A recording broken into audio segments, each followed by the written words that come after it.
So I'm going to play you something, okay? Are you all ready? Mm-hmm. And I'm going to need you to see it. I'm going to do the noise, and then I'm going to let you see what it is. And I'll post a video of it for you guys on social media.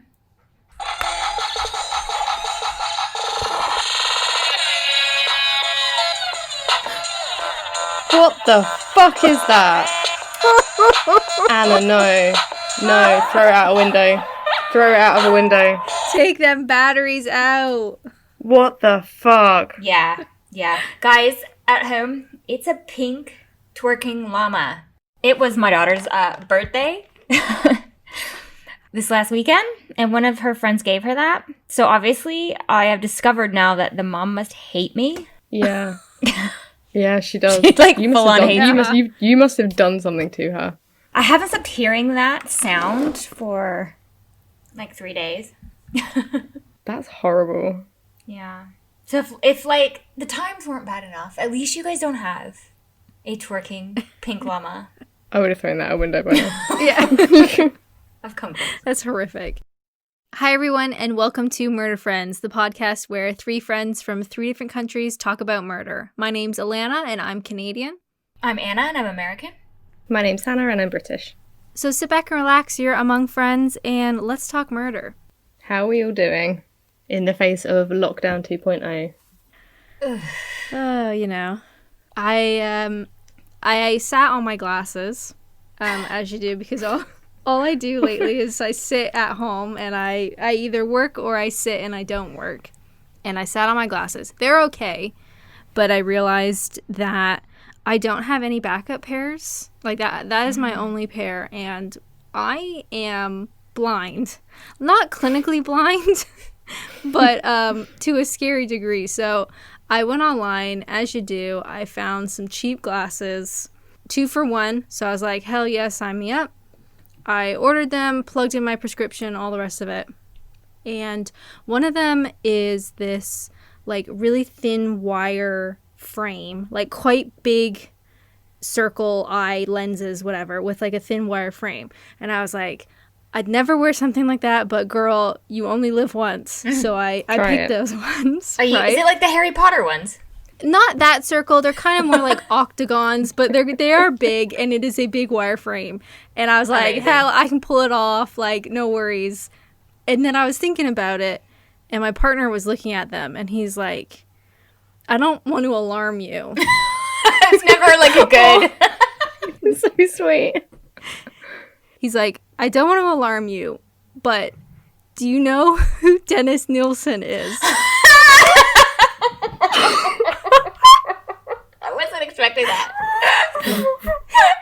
And so, I now own prescription glasses that look suspiciously like Dennis Nielsen, and I can't unsee it. They're not exact, of course, but once you get the idea in your head, here I thought I was getting these really cute 70s inspired glasses, and now I have Dennis Nielsen's glasses. So that's how my lockdown 2.0 is going. It's starting. That's how it started. That's amazing. I feel like we're going to need a picture of that. We're going to need you to put them on and send us a photo. We need a visual. It would have been a great Halloween costume. I know. Oh, it just killed me. That's great. Yeah, so things are like, I'm just, when you're just like, oh, not again. So we're UK, and we went from tier 1 area to full-on lockdown again. I was all like, I can live with the tiers, because I feel like you can kind of feel it coming. We might go to tier 2. But no, we went straight to national lockdown again. So it's a bit defeating. But I guess, fingers crossed. They say it's going to be 4 weeks, which is probably unlikely, but we can all hope. Yeah, I went to Tesco, I guess the day before. I didn't realize it was the day before lockdown came into effect, and we just wanted to like pick up a couple bits, and already all the pasta is gone. There's cans of beans all over the floor, like people were like digging through them. So it's like, how did you not learn from last time that the food shops are still open, guys? Like, don't worry about it. Yeah, we were in Sainsbury's on Sunday, and there was just like half the amount of toilet roll there. And it was like, oh, for God's sake, we're not doing this again. You know it wasn't fair. No. It was in like when I live in town, and I get that the shops that are going to close, there's like big queues, like outside of like the odd H&M and whatever, like because those are going to close, and if you want to go in there, I think people are trying to do their Christmas shopping because I think they feel like the shops aren't going to open, and stuff like that. But I just can't understand the supermarket. Just can't understand that one at all. But so what we'll try to do is, if you are also a UK listener, we will try and share some of our what we're watching and stuff like that with you guys again, hopefully. So are you guys actually watching anything, maybe not true crime related at the minute? I've watched two things, Ooh. but Alana, you can go first. Oh, no. So they might be the same. No. Oh, no, you go first. So I watched The Queen's Gambit. Oh, I saw that. Looked That good. was going to be my thing. I told you. That's why I said you should go first. What did you think of it, Alana? Oh, You I finished it? absolutely loved it. Yeah, we watched, there's good. only, I mean, it's a mini series. I think there's like 7 episodes or something, but we watched it over like 2 nights. It was so good. It was so interesting and like so well done, and the costumes and everything was just wonderful. Yeah, the outfits, the hair, the makeup. Oh, the outfits. Her eyeliner is just like I'm already. Yeah. You had me at chef's eyeliner. kiss. Oh, she has like, she's like the main character. I don't know what the actress's name is, but she is like insanely beautiful, and she has this perfect like 60s, like 50s, 60s like cat eye, and it is just like, oh my god! If I achieve one thing over this lockdown, it's to figure out how to do that perfect eyeliner. But no, I think it's brilliant. Really, really good. It's literally, I've been seeing it and I've heard a few people say, so you guys have convinced me I need to check it out. What else have you watched? You said 2 things, Hannah. Yeah, the other one I watched is completely off-piste for me. I watched, it's on Netflix again, and it's called The Secrets of the Saqqara Tomb. I saw that, like advertised. It's amazing. It's like a documentary, and it's about a tomb they found in Egypt, and them excavating it, and they have all these experts come in. They have like all these Egyptologists, obviously, but they have people who specialize in like mummification, and then they have like the bone experts come in to try and figure out like how the people died, and they like dig down into these shafts, and it's absolutely fascinating. Really, really, really good. That's If you like great. history. That sounds good. But the thing is, like, yeah, it's not really like something that I'd normally like watch, but it was brilliant. Sometimes, like, you surprise yourself with what you find, because I kind of get stuck into like, I'm so centralized around crime and true crime and mystery and stuff and thriller, that sort of like that genre, that I'm like, oh, I won't like anything else. But then when I actually step outside of like that, then I was like, oh wow, actually this is really good. It's really good. I've been watching a show called Borgen, and it's a Danish political drama, and they have 3 seasons, and it's already like, I don't think there's gonna ever be any more. It is so good. It's subtitled, so if you don't like reading, that sort of thing. But I love usually like Scandinavian like noir.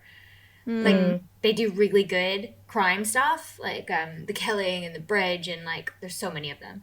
But this one was like politics, and I'm like, I don't know, but I've been addicted to it. It's very good, very well made. Yeah, so that's what I've been up to. I'm very much for Queen's Gambit. I am still making my way through Sopranos. It started in Lockdown 1, and we are continuing it now in Lockdown 2. Sopranos, absolutely fabulous. I'm also watching McMillions, which I never watched when it came out. Oh, me neither. It was like that big crime documentary about the McDonald's monopoly thing, which I knew it had happened, but I really had no idea anything further than that. So I've been watching McMillions. It's really interesting, and it's done in a way that's really, like, I'm really enjoying it. So I get a little bit of crime, McMillions. I get fake crime with Sopranos.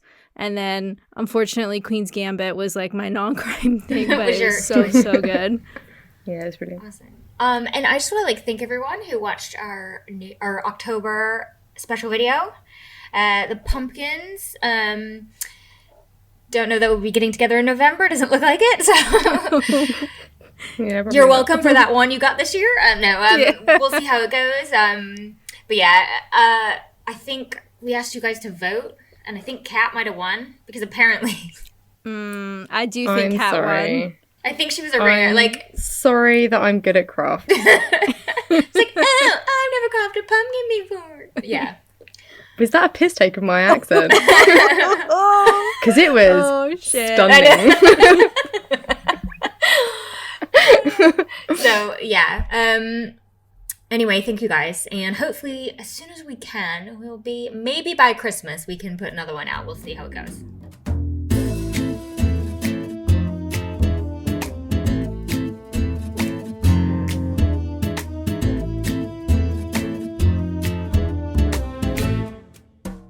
All right, true crime news. All right, so I have 2 little updates, tiny updates on cases we've spoken about, and then I have got some new stuff, okay? So first thing is, Keith Raniere was sentenced to 120 years in prison. We talked about him, was it last episode? Last full episode? I think Hannah mentioned him on one of them. We had actually that was connected to Amanda Knox. It was kind of like intertwined. Yeah. But he was the leader of the Nexium cult. So he 120 years in prison. He's already 60 years old, so basically he's not getting out. And it's for sex trafficking and other crimes. And the judge also ordered him to pay a $1.75 million fine. Ooh. So yeah. Ouch. Sometimes I don't really understand when they get ordered to pay stuff, but does he have that money? How does that work? Or does any money he does have or any assets just immediately get deleted? I don't know. No, me neither. If anybody knows. Because you hear about these huge lawsuits where the payout is massive, but it must be in proportion to the assets which that person holds, right? Maybe well, I was going to say, I've heard stories where, someone's made to pay a certain amount of money and they will never pay it. The person's never going to see that money because they just don't have it and it goes nowhere. But I don't know in which cases that happens. Yeah. That's what I thought. Because I swear I've heard in other cases where you're they don't have that money. What is the point? But I don't know. Maybe it's supposed to just be a sort of statement of the fact that, I don't know. Story number 2, Chad and Lori Daybell. We haven't talked about those guys in a while. But basically there was an article I just read recently from East Idaho News. And it just saying that their trials are actually going to be combined. So they're not having separate trials. They're combining them. I guess because they're charging them with the same things and essentially just have to do it twice. So the judge did agree. Let's combine them also because they worry about trying to find a unbiased jury pool. Good luck with that. Because everybody knows about this story. Yeah. So that's whenever that starts. Well, obviously, whenever that trial begins, we'll probably be updating regularly on that. So the story I have for you today is, now I put this on my personal Instagram the other day because I just couldn't get enough. And basically, a woman allegedly impersonated prosecutor to get her charges dropped against herself. The best part of it is literally the mugshot of her. It's the smuggest mugshot I've ever seen. It's amazing. So, a Littleton, New Hampshire woman is accused of pretending to be a prosecutor and submitting paperwork dropping stalking and drug charges against herself, according to an indictment handed down this month. So, the New Hampshire Union leader reports that Lisa Landon, 33, she was arrested after she allegedly submitted false documents in 3 separate court cases last November and December under the guise of being the prosecutor. So, in some of the instances, she actually even used the electronic court system to file the documents. So, this is even better. Officials first became suspicious when a state forensic examiner, who was scheduled to evaluate Landon's competency for trial, noticed that her charges had been dropped and questioned if they should move forward with the evaluation. So, she's basically... Snitch. I know. She succeeded in it. It was only because this forensic examiner was wondering why her charges had been dropped. So she got away with it. She got away with it, yeah. Oh my God. So, Landon falsified a decision from a retired New Hampshire Supreme Court judge to waive filing fees in a lawsuit she brought against the Hildenborough County government. She's also accused of filing an order on behalf of a relative to halt guardianship proceedings involving her child. So now she's got those charges plus charge of false impersonation and 6 charges of falsifying physical evidence. Oh my god. But I mean, good effort. Yeah, go big or go home. Yeah, like, it sounds like she wasn't doing too badly at it either. Yeah, that's like a big brain move. I'm in for it. I'm kind of impressed. I know that maybe that could have fallen under weird crime, but I was like, no. You're going to get true crime news. That was good. And then my last story today is about a Vladimir Margov. I butchered that last name, and I apologize. He's known as the Sausage King in Russia, and he was found murdered in his sauna by a crossbow. Did you say Sausage King? Yes.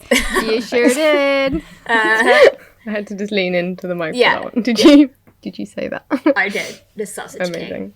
So him and his partner were in an outdoor sauna cabin when they were attacked, reportedly by 2 masked assailants. The woman managed to escape out of a window and call the police, but detectives then found the body of Mr. Sausage King, and he owned some of Russia's largest meat processing plants. That's, I think, why they had it. They call him the Sausage King, not because, Oh, okay, yeah. I was either going meat factory owner, porn star. I know. I couldn't quite. Exactly. I think Yeah. that's what drew my attention. I was almost a little bit disappointed that it was because he has meat processing plants, but whatever. So they have detained a suspect in connection with the murder. It happened at his country estate about 40 kilometers outside of Moscow. It was early Monday morning. The intruders demanded cash from him and fled in a car, but they were able to catch him, they said. The getaway car was later recovered.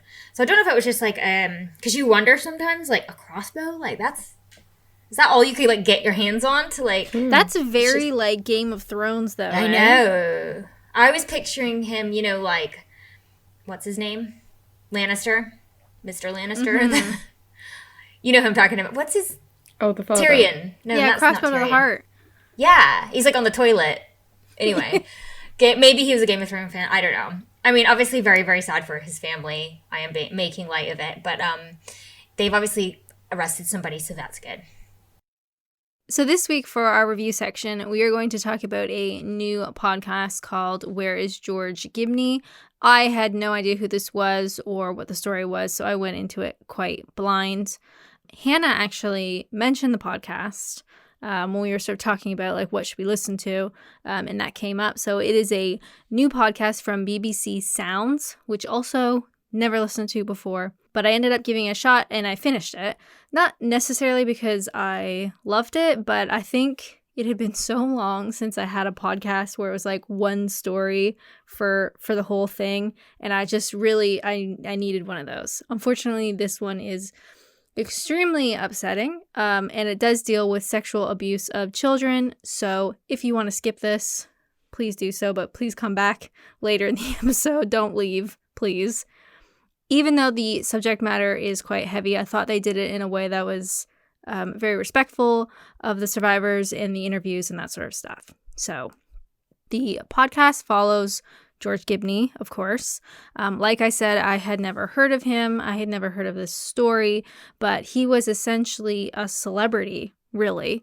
He was one of the best Irish swimming coaches and often coached swimmers to a national or Olympic level, really. He was, in Ireland, he was an icon. Now, as you can imagine, since this podcast deals with sexual abuse, we learn fairly early on in the story that Gibney was actually charged with 27 counts of sexual abuse involving children and the youth that he coached. And we also learn that a judicial review in 1994 actually prevented the case from proceeding due to the length of time that had elapsed between the alleged incidents and then. So basically, they thought Gibney wouldn't be able to adequately provide his whereabouts or his alibis because too much time had happened. So that's kind of the jumping off point I found. But the thing that really stuck out for me was actually the survivors and how they sort of banded together through like such a horrific thing. So on a plane to a swimming world championships in 1990, so 4 years prior, swimmer Chalky White, which hell of a name, Chalky White. Great name. Great name. He strikes up a conversation with Gary O'Toole. They're both swimmers. They're both going to this world championships. And God bless Chalky is really the one that kicks this whole thing off and basically comes out to O'Toole and says, you know, has Gibney ever done anything to you, so to speak?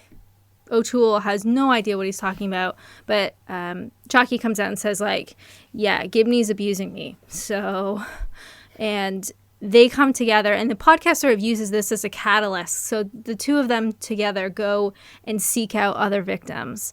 And the interviews with them are honestly really well done, and they are so articulate and just really interesting people. And dozen more people are interviewed at that point. And unfortunately, they have to relive their trauma, right? They're speaking to detectives and the police, sort of building up this case. It also seemed like a lot of them wanted to do something about it, but they didn't know where to start. So we get one interview where they knock on this woman's door who had been abused by Gibney. And she's basically says, you know, I've been waiting years for you to come. Like, I am ready. Like, I was waiting. I'm ready. Let's do this. And people are terrible. And a lot of people don't believe the victims at first. Of course, Gibney was an Irish celebrity. He was doing so much for the country in terms of swimming. He was, you know, at an international stage. He was fabulous. Of course, he was awesome. And of course, we know that Chalky and O'Toole and all these other survivors, they come together. We have this trial that never takes place. And we know that Gibney escapes prosecution and is kind of like disappears. Although we do find out that when he disappears, two other national coaches, Derry O'Rourke and Gare Doyle, sorry about those names, they would actually later themselves be jailed for sexual abuse of children. So they were caught. They were finally prosecuted, but Gibney just kind of disappears. So the podcast does focus on, first off, just finding him, you know, figuring out where he went. And they do catch up with him. They find out that he still had access to children, and he was even volunteering at a hospice at one point, which just fucking outrage. But we never truly find out who helped him get a coaching job in America in the first place. So that's how he was able to leave. He was offered this great coaching job in the US, gets him over there, and then he basically has spent the rest of his life there. But we don't know who helped him. We never get an interview with him, although they do approach him at one point. And we find out he is living in Florida. Because, of course, he is living in Florida. I'm so sorry. So sorry to Florida residents. But yeah, that's where he ends up. So as a result of the podcast, more information has actually come up and more people have come forward. So they are going to be releasing 2 episodes, at least they plan to, in December. So if everything goes to plan, we can kind of do like a true crime news update with what they post. But as of right now, I think there's like 7 or 8 episodes that you can listen to that sort of give you the whole story, as it is right now, at least. Overall, I thought the podcast was it was very well done. It's high quality. They have great audio. They have interesting interviews. It's not really something that I enjoy listening to. And the fact, that Gibney has not served any jail time for what he's done. But I also think it's really important to amplify these types of stories so people are aware that this kind of stuff happens, that there are laws that need to be changed, that people in power, of coaching or of children, they need to be scrutinized, not just because, they're a celebrity and they're so fabulous because what they're doing for the country. They need to be looked at in a harder way. So on one hand, good. On the other hand, difficult to listen to. But that's sort of like a brief overview. I don't want to get too deep into it because obviously it is very upsetting. I didn't listen to the whole thing, so I listened to some of it. I did struggle a little bit, and it's only because I'm not Irish, to tell the difference between the people talking. in some of the interviews. Yes. Like, it's only because, you know, when you're like, wait, who was that? Wait, who was that? And I found myself, like, trying to, like, you really had to follow it so you could try to differentiate who's talking about, you know, at that time. But that was, like, you know, my only, and I'm, you know, it's good for stories like this to be told, so because, you know, hopefully it just you know, continues to drive people like this. It's like what happened with the Larry Nassar, the gymnastics coach, the USA gymnastics coach, who is in jail. He did get prosecuted. I don't think he's ever getting out. You know, we should still be aware of these things. So that's good. Yeah, I haven't finished it. I'm on episode, I think I'm like halfway through episode 7. But one of the things that everything you've said is, you know, I agree with 100%. And the thing I agree with most is how sympathetically and how compassionately the interviews have taken place. I think it was absolutely fantastically done. I think there's one episode where he goes running with one of the victim's sisters. And I was out at the time, and it was like I was trying not to cry. It was so like, it was just done so well. Like, my eyes are filling up with tears now. It was such like it's a devastating topic, but people need to know that they can't get away with it. Exactly. I guess overall, in terms of like a rating, because I have finished it, I would give it a 4 out of 5 in that it is very well done, and it's done in a way that I don't feel is, what's the word I want? They're not like scandalizing, like, It's not exploitative. yeah, thank you. It's done in a way, and absolutely what you're talking about when he goes for a run with the victim's sister, you know, because she says she thinks about her sister when she goes running. So he goes running with her, and it just like breaks your heart. I only give it, you know, not perfect because it definitely is tricky to listen to, and it's not for everybody. But I did think it was very interesting, and I did like fly through it. I had a hard time putting it down, you know, even saying that. So definitely recommend it if you want to know more about the story and the way that it was showcased and that kind of stuff. Yeah, I think I'd go for like a similar rating. I haven't finished it yet, but I'd definitely go for like a 4. It was good. Yeah, I haven't listened to as many episodes as you both, but from what I listened to, it was really well done and respectfully done. It is just like a tough subject matter. So just if you struggle with anything like that, it may not be for you, but honestly, it was a very well produced podcast. The one thing I will say, this is totally kind of like unrelated, not important. They have a lot of ambient noise. So they're in the car and you can hear like car doors closing and stuff.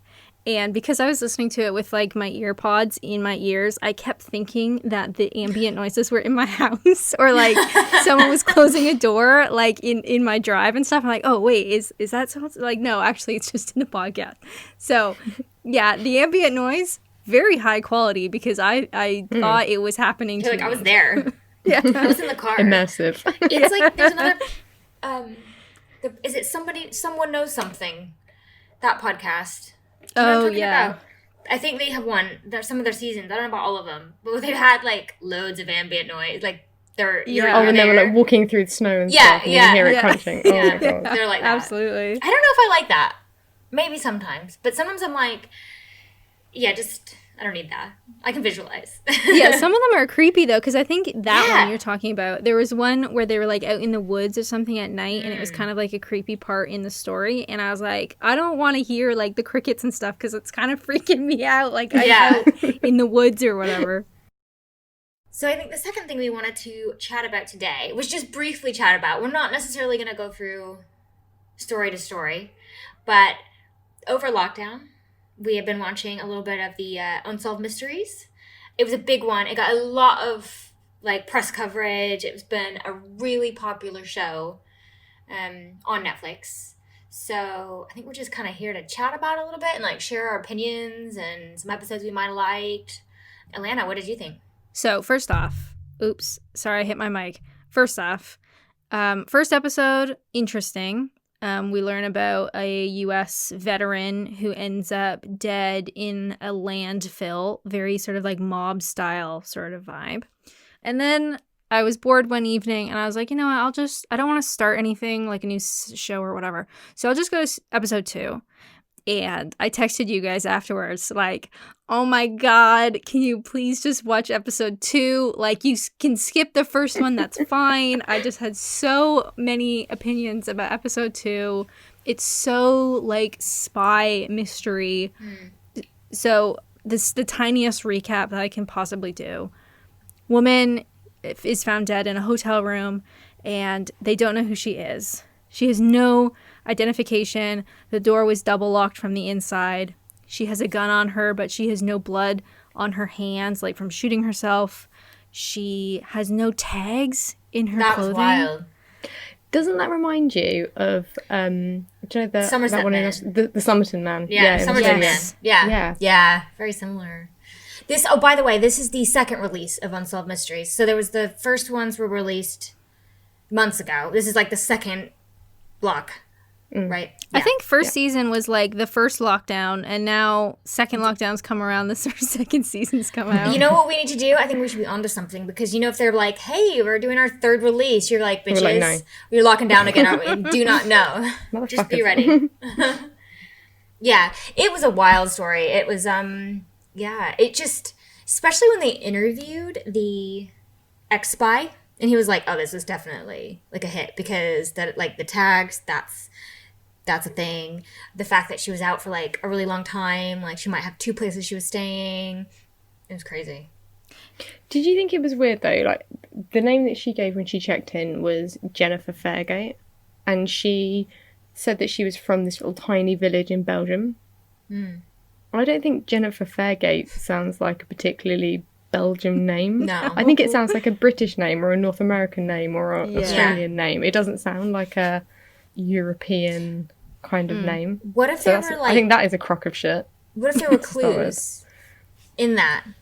Like, what if there were clues that were like, where with the town? Do you think it's like an anagram of something? Yeah, like every letter corresponds to something else. to something else, and then there's a significance in the town that she gave. Because of all the towns, she would have had to, like, what did she just pop her finger on a map? Like, because you'd have to just know it, because it was just such a. It wasn't like, oh, I'm from London, you know, like yeah, Jennifer Fairgate from London. I don't know, like, it was a very specific, small, tiny town. Do you know what I mean? So like, yeah. If you were a spy, then you might know about tiny towns. I am convinced that she is a spy and she got murdered. Yeah. Yes, 100%. They tried to tell us that she went to this hotel to basically commit suicide.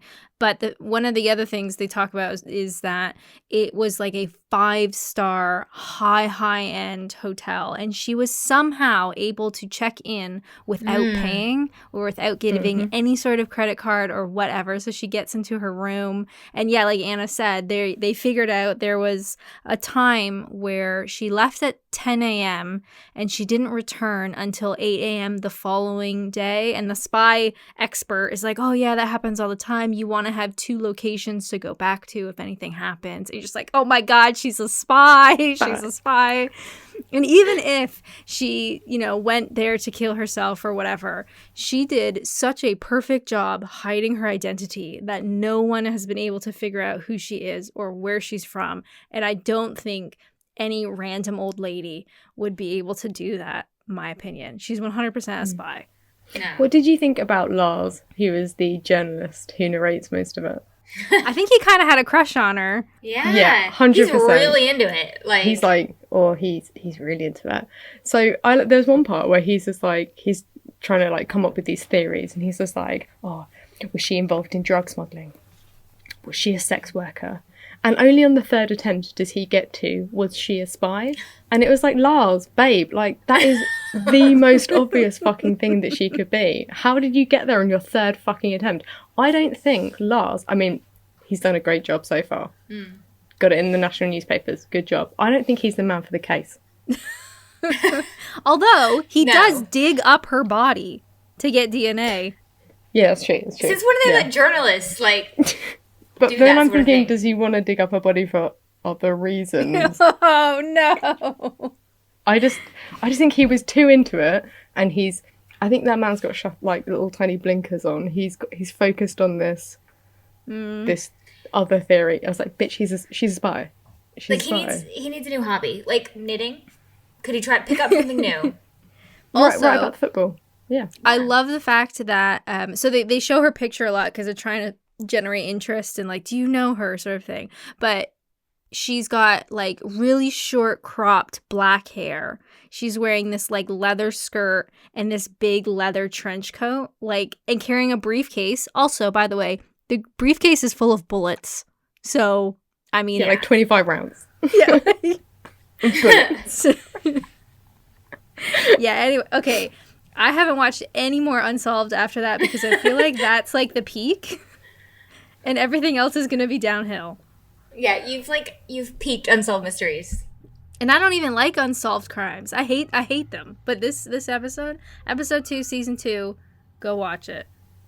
It infuriated me so much that I went on like a miniature deep dive into it on the internet of doing other research. And there are 3 things. This is why I think this is my CV of why I'm a better person to take this over than Lars. First thing, they don't mention this shit. They don't mention any of these 3 things in the Unsolved Mysteries episode. The first thing, she ordered room service on the 2nd of June. But the bit with the security guard, you know, he hears the gunshot noise and then he just like fucking books it, pussy, was on the 3rd of June. And the autopsy revealed that she had that room service meal in her stomach. So did she eat the day-old room service and then shoot herself in the head on 3rd of June? Or did she eat the room service food on the 2nd of June and die the same day? Oh, dang. So do you think he's involved? No, I don't think... What, Lars? No. No. The security guard. No, Yeah. because the gun, this is the second point, Okay. the gun that she was found in her hands had actually shot 2 bullets. One was in her forehead and one was in the pillow. So I reckon she died on the 2nd of June, and then the person stayed in the room, was like cleaning up evidence or looking for something, and then when security knocked on the door on the 3rd of June, they fired a warning shot into the pillow to get rid of them so they can make their escape. Oh my god. This is what I found out on the internet. This is why I'm better than Lars. And the third thing, they found a newspaper in her room with the number 2816 written on it, and her room number was 2805. So did she like steal a newspaper? Did she know someone in the other room, or did she have a second room? Lars, babe, Wow. you're out. You're out. Yeah. Hannah, you're Lars out. in, Lars out. Oh my god. That's the shit I found on the internet from an easy Google. She's a spy. Okay. Wow. 5 out of 5. I'd give it 5 out of 5. Lars, I'd give it 2 out of 5. Yeah. Do better. Do better, mate. Weird crime time. This week for Weird Crime Time, I am taking you to Florida. But not for a Florida man story. Oh. So I saw this headline in April, and as the pandemic is still kind of rumbling on, I'd like to sort of share it with you now, because as the UK goes back into lockdown, I imagine this is going to happen again in the UK.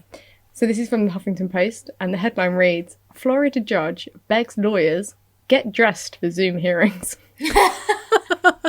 Begs. That's fabulous. Thanks. So a Floridian judge has made a desperate plea to the attorneys attending hearings via Zoom. Please get out of bed and please put on some clothes. Judge Dennis Bailey, who presides over the Broward Circuit, wrote an open letter that was published by the Western Bar Association.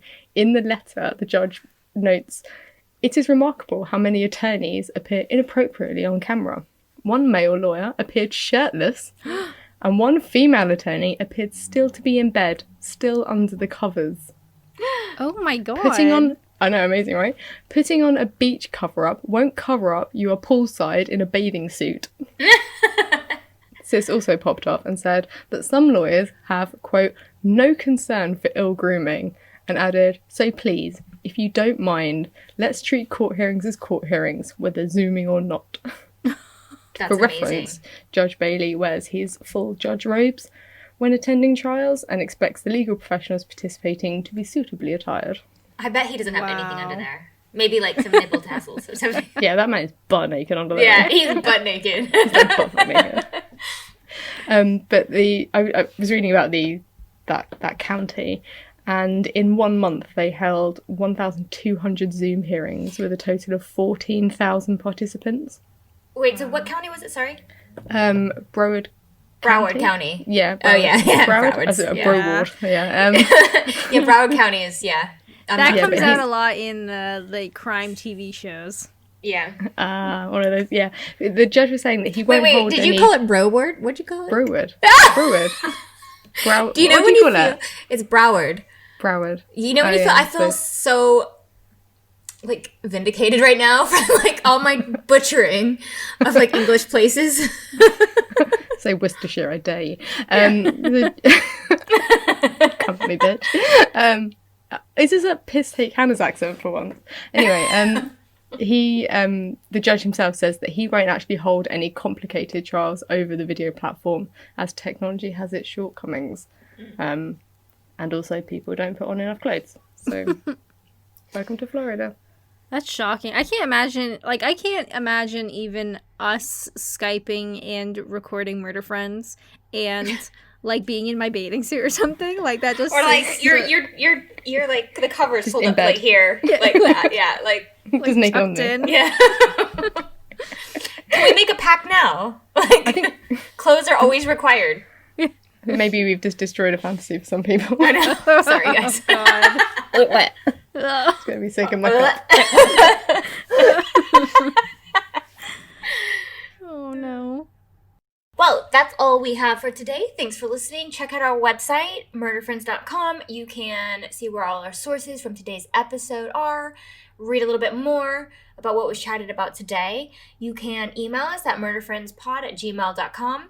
Let us know any cases you might think are interesting, our podcasts or shows or whatever you're doing. If you're in UK lockdown, let us know. Follow us on Twitter at MurderFriendsPD or Instagram at MurderFriendsPod. And we'll see you next time. Bye.